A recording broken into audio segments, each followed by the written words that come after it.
టీడీపీలోకి వచ్చేందుకు తాను ప్రయత్నించారన్న అచ్చెన్నాయుడు వ్యాఖ్యలపై తీవ్ర స్థాయిలో మండిపడ్డారు విజయసాయిరెడ్డి. టీడీపీలో తాను ఎప్పుడు చేరేందుకు ప్రయత్నించలేదని, ఎంత గట్టిగా అనుకున్నా నీ కోరిక తీరదంటూ ట్వీట్ చేశారు.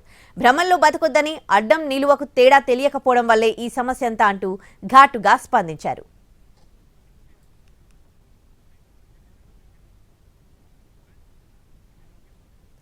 వైసీపీ ఎంపీ విజయసాయిరెడ్డిపై మంత్రి అచ్చెన్నాయుడు కీలక వ్యాఖ్యలు చేశారు. టీడీపీలోకి వస్తానని విజయసాయిరెడ్డి కూడా ప్రయత్నించారన్నారు.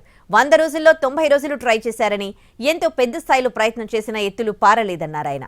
90 రోజుల్లో ఒక్క ట్వీట్ లేదని, దారులు క్లోజ్ అయ్యాక మళ్లీ ట్వీట్లు చేస్తున్నారని ఎద్దేవా చేశారు. అయితే తప్పు చేసిన వ్యక్తులను వదలబోమని మంత్రి హెచ్చరించారు.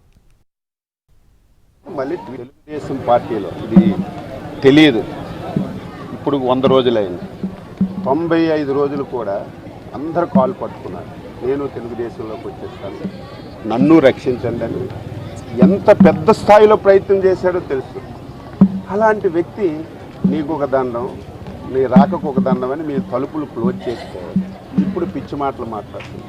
ప్రభుత్వం పోయిన తర్వాత 90 రోజులు ఎక్కడైనా ఒక స్టేట్మెంట్, ఒక ట్వీట్ ఎక్కడైనా ఉందా?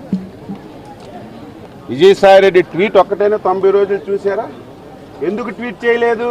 దారిని వెతికి ఏదో ఒక రూపంలో తెలుగుదేశం పార్టీలో చేర్చేయాలని, చేరిపోవాలని ప్రయత్నం చేస్తారు.